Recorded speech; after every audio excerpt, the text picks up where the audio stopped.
श्रीमद् भगवद गीता का 10वां अध्याय शुरू होता है। ओम श्री परमात्मने नमः। 10वाध्यायः। श्री भगवानुवाच भूय एव महाबाहो ऋणु मे परमं वचः यतेऽहं प्रीयमाणाय वक्ष्यामि हितकाम्यया। हे महाबाहो, फिर भी मेरे इस परम रहस्य और प्रभाव युक्त वचन को श्रवण कर, जो मैं तुझ अतिशय प्रेम रखने वाले के हित की इच्छा से कहता हूं।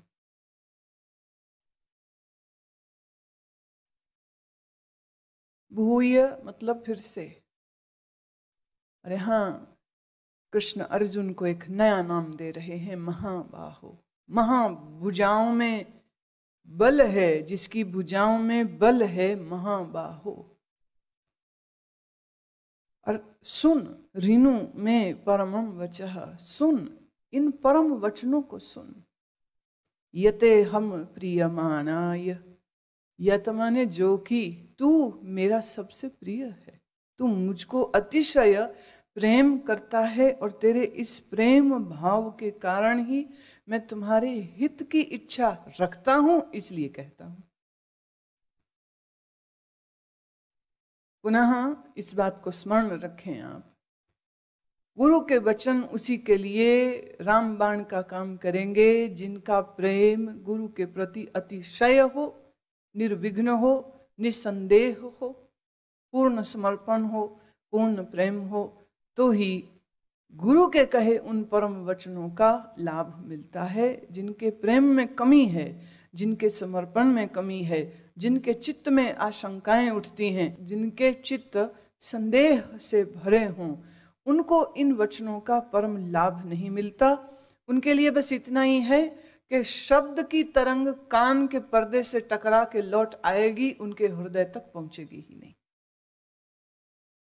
इसीलिए गुरु एक ही होता है, करोड़ों उसके शिष्य होते हैं, पर करोड़ों शिष्यों में कोई 2-4 ही निकलते हैं जिन्होंने वास्तव में उसको समझा होता। बाकियों के सिर्फ कान के पर्दे से शब्द टकराए और वापिस आ गए, बस इतना हुआ। इसमें गुरु की कोई कमी नहीं है, गुरु तो पूर्ण है अपनी जगह पर जब शिष्य के भीतर ग्रहण करने की शक्ति ही ना हो तो गुरु क्या करेगा? गुरु कुछ नहीं कर सकता है। गुरु इस विषय में बिल्कुल नपुंसक सिद्ध होगा, जैसे कि ईश्वर नपुंसक है, क्योंकि वो चाह करके भी सबको बंधन मुक्त नहीं कर सकता। जब तक तुम न चाहो तब तक तुम बंधन रहित नहीं होते हो। ईश्वर के चाहने या गुरु की चाहत का कोई मोल नहीं है, कोई मोल नहीं है। तो इस ज्ञान रूप पदार्थ की प्राप्ति वास्तव में उन्हीं को है। भगवान बहुत स्पष्ट कह रहे हैं। हालांकि इन श्लोकों को मैं पहले भी बता चुकी हूं, संदर्भ में नहीं थे, श्रृंखला के धारा से हट के मैंने इन श्लोकों को लिया था, इसीलिए ताकि तुम्हें यह याद रहे कि गीता तुम सुन तो रहे हो, समझ तो रहे हो, लेकिन अगर आपकी मनस्थिति प्रियमाणाय नहीं है तो गीता सुनना सिर्फ एक अभिमानजनक कृत्य होगा, उसका परम लाभ नहीं मिलता है। न मे विदुः सुरगणः प्रभवं न महर्षयः अहमार्दिः देवानां महर्षिणां च सर्वशः। मेरी उत्पत्ति अर्थात विभूति सहित लीला को प्रकट होने को न देवता लोग जानते हैं, न महर्षि जन जानते हैं, क्योंकि मैं सब प्रकार से देवताओं और महर्षियों का भी आदि कारण हूं। ऋषि महर्षि तब हुए जब पृथ्वी हुई, पृथ्वी तब हुई जब पंचभूत हुए, पंचभूत तब हुए जब महतत्व में तरंग उठी, और जब महतत्व में तरंग नहीं उठेगी तो भूत नहीं है, जब भूत नहीं है तो कौन जानेगा कि इसको भूत कहते। आपके सामने एक ऐसी चीज रख दी जाए जिसके बारे में आपको कोई परिचय ना हो, और फिर मैं आपसे पूछूं कि बताओ इसका नाम क्या है, इसके गुण क्या है, इसका रसायन क्या है, इसकी क्रिया क्या है, इसकी प्रतिक्रिया क्या है, इसके लाभ क्या, इसकी हानि क्या, तुम कहोगे हम क्या बोल सकते। जिस वस्तु को हम जानते ही नहीं हैं, पिता का जन्म की जाने पूत। पुत्र अपने पिता के जन्म का साक्षी नहीं हो सकता। तुम्हारे दादा परदादा पूर्वज कैसे थे तुम नहीं जानते हो, और सच बात है मरने के बाद सब अच्छे ही हो जाते। तुमने सुना कि आज तक किसी के श्राद्ध क्रिया में, उसकी अंतिम अरदास में लोग खड़े होकर उसकी बुराई कर रहे हो ना? बुरे से बुरे आदमी को भी देवता साबित किया जाता है। उसके दुश्मन भी आके कहेंगे बंदा बहुत अच्छा था, थोड़ा गुस्से वाला था जी, कौन नहीं होता। उसकी कमियों को डिफेंड करेंगे, क्योंकि भीतर उनको भी भय खाता है एक दिन वो भी मरेंगे, और मरने बाद कोई मेरी बुराई न करे, इसलिए हर मरे आदमी की अच्छाई को हम कहें। ये एक म्यूचुअल सेटिंग है, परस्पर परस्पर सेटिंग हो रखी है। तुम मेरी गुणगाथा गाना मेरे मरने के बाद, मैं तुम्हारी गाऊंगी। तेरा खानदान मेरी गुणगाथा गाए और मेरा खानदान तेरी गुणगाथा गाएगा। और अगर कहीं हम एक दूसरे को बिल्कुल भी ऐसा ट्रीटमेंट नहीं दे सकते, तो हम फिर तुम्हारे मरण उपरांत भी तुम्हारे यहां नहीं जाएंगे। बात खत्म हो गई। बुराई नहीं करेंगे। बुरे को बुरा नहीं कहा जाता, बुरे को भी अच्छा कहा जाता है। आप अपने दादा परदादा को जानते हो, सुना है तुमने। और जब भी आप लोग अपने भूतकाल के विषय में, अपने पूर्वजों के विषय में कुछ बात सुनते हो, तो हमेशा इतनी बढ़ा चढ़ा के कही जाती है। एक सज्जन कह रहे थे जी हम पाकिस्तान से आए हैं, पाकिस्तान में तो हमारी हवेलियां थीं, नौकर थे, नाम था, शोहरत थी, पर इस पार्टीशन ने हमको कहीं का नहीं रखा। दिल्ली की सड़कों पर हमने आके रद्दी बेची, रद्दी इकट्ठी करी। फिर एक दिन इस व्यक्ति का, गुजरांवाला का एक मित्र उसे मिल गया, तो उसको कहता है भाई वो याद है जिस चौधरी के यहां हम नौकर होते थे, वो चौधरी सुना आजकल भारत आ रखा है। तो उसकी पोल पट्टी खुली, अपने आप को वो चौधरी की जगह दिखा रहा है, जो उसका मालिक था वो मैं था ऐसा बता रहा है, जबकि वहां वो नौकर था। मेरी हवेलियां थी, मेरी बग्गियां थी, 4 घोड़े की बग्गी होती थी मेरी। मेरे बचपन में ऐसे बहुत से बुढ़ों से मेरा वास्ता पड़ा था जो ऐसा ही गुण गाते थे, पर हुआ यह कि थोड़े ही दिनों में ये बुढ़ों का जो अंदर का लिंक है वो मुझे समझ आ गया। और जब समझ आ गया तो जिसका समझ आ गया उसने बोलना बंद कर दिया, जिसका पता नहीं चला वो बोलते ही रहे। आज भी बोलते हैं, 4 बग्गी, 6 घोड़े, नौकर चाकर। यहां वो किसी दुकान में मुनीमी का काम करता है। भाई तू चौधरी था, तू मालिक था, तू सेठ था, तो फिर सेठ क्यों नहीं रहा? बोले जी पार्टीशन में सब वहां रह गया। Very understandable. तो सिंपैथी आनी चाहिए।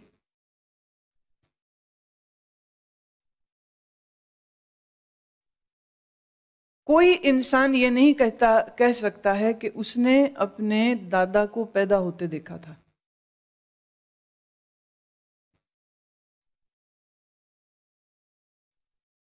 ये तो कह सकता है कि अपने दादा की शादी देखी है। 80 साल के बूढ़े को भी शादी करने की सूझे तो लड़कियों की कोई कमी नहीं है, मिल जाती हैं लड़कियां, पैसा होना चाहिए। एक बुढ़े से शादी हो रही थी, एक जवान लड़की की। उससे पूछा गया कि क्या तेरे से जबरदस्ती कर रहे हैं, तेरे घर वाले जबरदस्ती तुमको धकेल रहे हैं इस रिश्ते में? कहती नहीं, ऐसी कोई बात नहीं है, मैं मर्जी से ही शादी कर रही हूं। क्यों? क्योंकि कितने दिन जिएगा?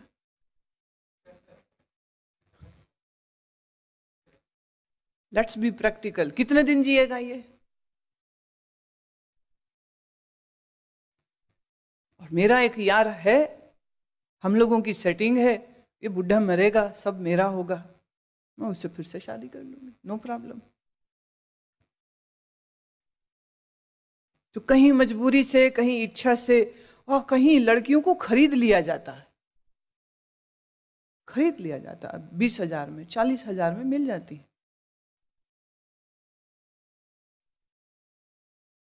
कोई पोता ये तो कह सकता है कि मैंने मेरी दादा की शादी देखी है, पर कोई पोता ये नहीं कह सकता है कि मैंने मेरे दादा को जन्मते हुए देखा। ठीक इसी तरह से कोई भी इंसान ये नहीं कह सकता है कि उसने सृष्टि के प्रारंभ को देखा है। और जितने लोग ये बोलते हैं, गप मार रहे हैं।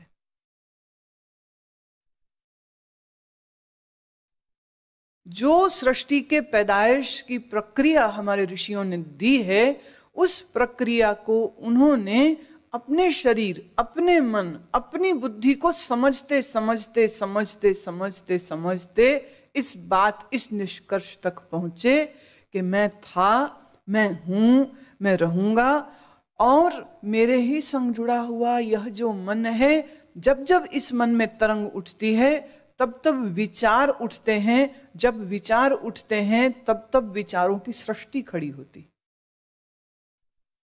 उन्होंने ईश्वर की सृष्टि को नहीं समझा है, उन्होंने अपनी इस जीव सृष्टि को समझा।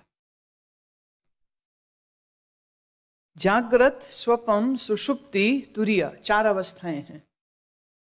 जागृत से पीछे स्वप्न है, स्वप्न के पीछे सुषुप्ति है, सुषुप्ति के पीछे तुरीय है। अब तुरीय तो है एक ऐसी अवस्था जिसको प्राप्त करने के लिए साधन करना पड़ता है, और प्रायः लोग, ordinarily people just experience 3 stages only: जागृत, स्वप्न, सुषुप्ति, बस 3। जागृत, स्वप्न और सुषुप्ति, इन 3 अवस्थाओं को हर अज्ञानी, मूढ़, ज्ञानी सबने अनुभव किया। बच्चा, बूढ़ा, जवान, सबने अनुभव किया, सबने। देखिए, अब आप गहरी नींद में हैं तो आपको यह भी नहीं पता कि आप हैं, मालूम? गहरी नींद में क्या यह मालूम है कि हम गहरी नींद में? नहीं, इसीलिए तो उसे गहरी नींद कहते। गहरी नींद के बाद दूसरी अवस्था आई, वो है स्वप्न। स्वप्न क्या है? जब मन का मनोराज्य चलता है, इसे कहते हैं स्वप्न। और अजब बात बताएं, जब स्वप्न चलता है तो यह भी पता नहीं चलता है कि यह स्वप्न है।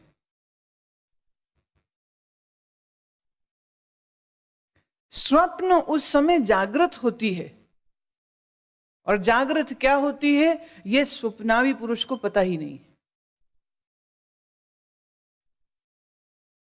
स्वप्न जब बदलता है, टूटता है, तो शुरू हुई जागृत अवस्था।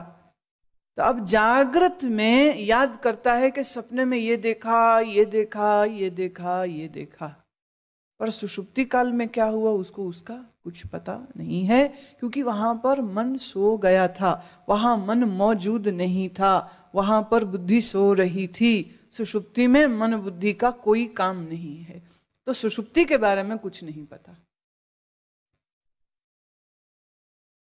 अब इसी को रिवर्स गियर में चलिए। अभी आप जागृत में हैं, सो जाएं तो पहले स्वप्न आएगा, स्वप्न के बाद सुषुप्ति आएगी। और सुषुप्ति के पीछे क्या है? सुषुप्ति के पीछे समष्टि अज्ञान है। समष्टि अज्ञान है, समष्टि अंधकार है। इसी अंधकार की पृष्ठभूमि में सुषुप्ति होती है, सुषुप्ति की पृष्ठभूमि पे स्वप्न होता है, और स्वप्न की ही पृष्ठभूमि में जागृत होती। तो हम यूं भी कह सकते हैं कि समष्टि अंधकार सुषुप्ति में भी है, स्वप्न में भी है और जागृत में भी है। अंधकार का अर्थ है अज्ञान, और अज्ञान बहुत बड़ा है। फॉर एग्जाम्पल, एक उदाहरण लेते हैं। ये फूल माला जो मेरे गले में थी अब हाथ में है, ये कौन लाया आप जानते हो? उसने कब बनाई क्या जानते हो? किस पेड़ से तोड़ी क्या जानते हो? अब तुम अनुमान लगा सकते हो कि ऐसे फूल तुमने आश्रम में देखे हैं, पर ये वृक्ष जिसमें ये फूल थे, वो वृक्ष किसने लगाया? उस वृक्ष की आयु क्या है? उस वृक्ष का बोटैनिकल नाम क्या है? उस वृक्ष को कितनी सूर्य की किरणों ने बनाया? उस पेड़ को कितना वर्षा का जल मिला? उस पेड़ को कितने बार खाद मिली? उस वृक्ष को जिस माली ने या जिस मनुष्य ने लगाया, उसका नाम क्या था? उसका गोत्र, कर्म, धर्म, जाति, हिस्ट्री क्या थी? ये जो फूल मेरे हाथ में है, क्या इसके अंदर कोई कीड़ा है कि नहीं है? कि इसके अंदर कोई पोलन है कि नहीं है? है तो कैसा है? कितने हैं? और तो और चलो थोड़ा सा तुम कहोगे तो बड़ी दूर निकल गई, इतनी दूर की बात मत करिए। इस माला में कितने फूल हैं? तुम कहोगे जी हम गिनती करके बता सकते हैं। हर फूल में कितनी पंखड़ी है? पंखड़ी में कितना रंग है? रंग का भी तोल होता है। कभी किसी रंगरेज को देखा है? वो रंग को भी तोल के डालता है। जितना वस्त्र का वाया होगा उतना ही तोल का रंग डालेगा वो। तो इसमें कितने तोल का रंग है? क्या जानते? चलो फूल माला नहीं जानते तो ये बताओ, ये फूल माला जिस हाथ ने पकड़ी है, इस हाथ को जानते हो?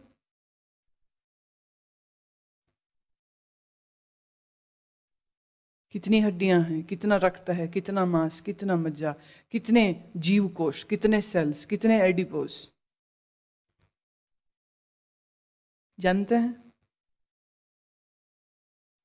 ये हाथ जिस शरीर के साथ लगा है, क्या उस शरीर को जानते हैं? There are millions of bacteria and microorganisms in the stomach, in the gut. Do you know which and how many are there at one time? चलो तुम इसको नहीं जानते। ये शरीर जिस आसन पे बैठा है, जिस कुर्सी पे बैठा है, इसको जानते हो? ये जिस लकड़ी से बना, वो लकड़ी किस पेड़ से आई? वो पेड़ किस जगह पर लगा था? उसको किसने काटा, किसने चीरा, किस ट्रक में आया, किस ट्रक से कहाँ पहुंचा, किसने खरीदा, किसने बेचा, किसने बनाया? अब कुछ चीजें हैं जिनको आप अगर चाहें तो शर्लॉक होम्स बन के उसकी खोज कर सकते हैं, परंतु इस वृक्ष को उगने में कितने वर्ष लगे? कितना अग्नि, कितना सूर्य का ताप, कितना जल? जो जल इसको मिला वो प्रदूषित था, स्वस्थ था, मिनरल था, रिवर वाटर था, टैप वाटर था, कौन सा था? चलिए आप ये नहीं जानते, वृक्ष नहीं जानते, कुर्सी नहीं जानते, चलो थोड़ा ये पानी कहां से आया? समुद्रों से। समंदर को जानते हो?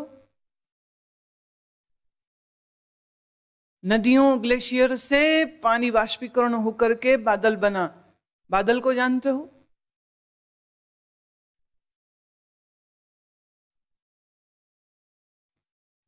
ये बादल जिस आकाश में घूम रहे हैं, उस आकाश को जानते हो? इस आकाश में कितने ग्रह हैं, कितने तारे, कितने नक्षत्र हैं, कितने भूखंड हैं?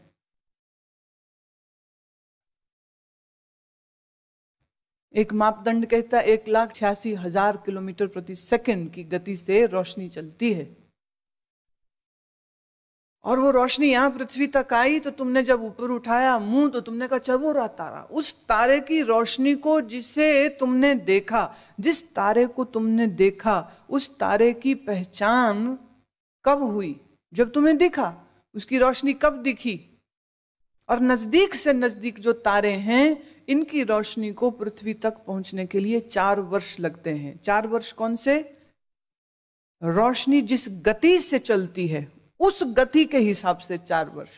तो ये तारे कितनी दूर हैं जानते हैं? तो इन फूलों से लेकर हाथ तक, हाथ से लेकर शरीर, आसन, पृथ्वी, नदी, समंदर, तारे, सितारे, नक्षत्र, ग्रह, अंतरिक्ष, क्या जानते हैं? क्या है ये? अंधकार। क्या है ये? अज्ञान। क्या है ये? तमस। तमस ही तमस है। इस घोर तमस में एक जरा सी जुगनू से भी छोटी तुम्हारी बुद्धि को जानकारियां हैं और इतनी भर जानकारी के बलबूते पे अहंकार लिए घूमते रहते हो। मुझे सब पता है। क्या पता है? क्या जानते हैं? मनुष्य की बुद्धि कुछ नहीं जानती। अनंत अनंत है ये सृष्टि और अनंत है परमात्मा। कौन कह सकता है कि मैं परमात्मा को जानता हूं? कौन कह सकता है कि ये सृष्टि कैसे शुरू हुई? मुझे पता है। तो जितनी भी सृष्टि की शुरुआत के विषय में थ्योरीज हैं ये सब अटकलें हैं, अनुमान हैं, सत्य नहीं। श्री कृष्ण यही कह रहे हैं कि उस परम सत्ता को, ब्रह्म को, फिर कहूं यहां कृष्ण उस परम सत्ता, उस ब्रह्म, ये शब्द का उपयोग नहीं कर रहे। कृष्ण की भाषा है मुझे नहीं जानता। फिर कह दूं, जब कृष्ण बोलते हैं वो मुझे नहीं जानता तो वहां वो अपने देह के बारे में बात नहीं कर रहे हैं, उस शरीर के बारे में बात नहीं कर रहे हैं जो देवकी के गर्भ से पैदा हुआ, जिसे यशोदा ने पाला। वहां कृष्ण उस तत्व, उस शून्य, उस आकाशीय सच्चिदानंद घन ब्रह्म की बात कर रहा है। भगवान कहते हैं यो माम जमनादिम च वेत्ति लोक महेश्वरम असम्मूढ़ः सा मृत्येषु सर्व पापै प्रमुच्यते। जो मेरे को अजन्मा अर्थात वास्तव में जन्म रहित, अनादि तथा लोकों का महान ईश्वर तत्व से जानता है, वह मनुष्य ज्ञानवान संपूर्ण पापों से मुक्त हो जाता है। मुक्ति कैसे होती है? कर्मों का भोग भोगने से। कर्म तो निरंतर चल रहे हैं। कर्मों का एक बहुत बड़ा संग्रह हमारी प्रारब्ध बन के हमारे साथ चल रहा है। इन कर्मों का भुगतान कब भुगतेगा? जब इधर भुगतान भुगत रहे हैं उधर नए नए कर्म होते जा रहे हैं। तो यूं समझो, इधर से पानी हम निकालें, उधर से और डालते जाएं, निकालते जाएं, डालते जाएं, ये घड़ा कब खाली होगा? कर्म का घड़ा कब खाली होगा? और इस कर्म के घड़े को खाली करने का एक उपाय है और वो है ज्ञान। ज्ञान के द्वारा आप अपने आप को, मैं देह नहीं, देह मेरा नहीं। देखिए दोनों बातें होनी चाहिए। शरीर मैं नहीं, शरीर मेरा नहीं। ये 2 बीमारियां लगी हैं आपको। एक, अपने निजानंद चैतन्य स्वरूप को भूल के ये हड्डी मांस का शरीर मानते हो, ये मैं हूं। And you not only identify with this body but you also believe that it is yours. Is it? Is it yours body? तुम्हारा ये शरीर है। चलिए अभी एक एक्सपेरिमेंट करते हैं। बाएं से सीधी करिए दोनों। अब जब तक मैं ना कहूं नीचे नहीं करनी। Hold it like this.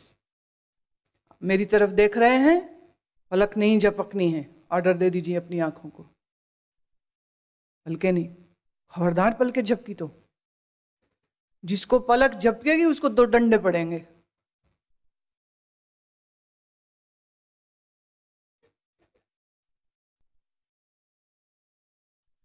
अब ऐसे ही गीता सुनो, हुक्म दे रखो शरीर को अपने।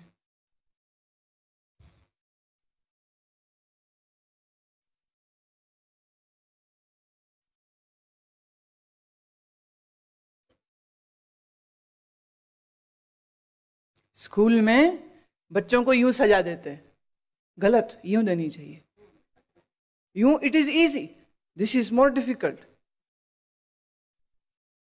दिस इज मोर डिफिकल्ट, क्योंकि the area of the gravity is more, the pull of the earth is more. शरीर तुम्हारा है,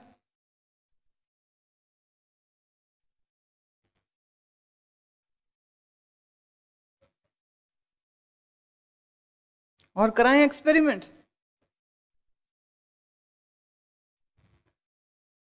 जैन मास्टर लिंची ने एक बार एक अपने शिष्य से कहा, वो बहुत कह रहा था, master I can not concentrate, I can't follow my breath, I lose my awareness.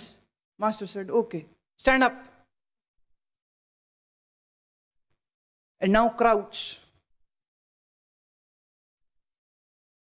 Crouching मतलब पैर खोलो और यूं बैठो कि जैसे कुर्सी है नहीं कुर्सी, कुर्सी है नहीं, पर ऐसे झुकाओ अपने बट को कि जैसे कुर्सी है, और कहा बाहें खोल दो, उसने बाहें खोल दी। लिंची ने 4 उबलते हुए बाउल्स उसके हाथ पे, कंधे पे, सिर पे रख दिए और गर्म पानी डाल दिया, कहते अब हिल। और जब तक मैं ना कहूं,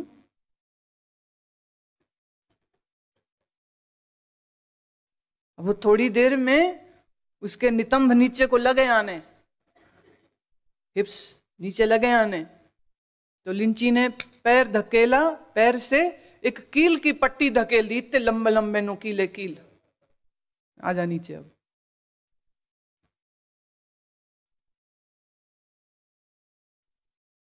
बोले अब ध्यान करो, अब श्वासों को देखो, कर लो हाथ नीचे, मेरे शुक्र है। लिंची के शिष्य ने कहा, master I have learned my lesson, आज के बाद कभी नहीं कहूंगा। आप तो कितनी सुखपूर्वक पद्मासन में बैठो और श्वास देखो, सबसे आसान है ये अब, क्योंकि अगर पद्मासन में बैठ करके श्वास देखना मुश्किल है तो गुरु ने ऐसे ही खड़े कर देना, चल खड़ा हो जा, और गर्म पानी के प्याले रख दिए उसके कंधों पर, हाथों पर, सिर पर। बहुत बहुत कड़क रहे,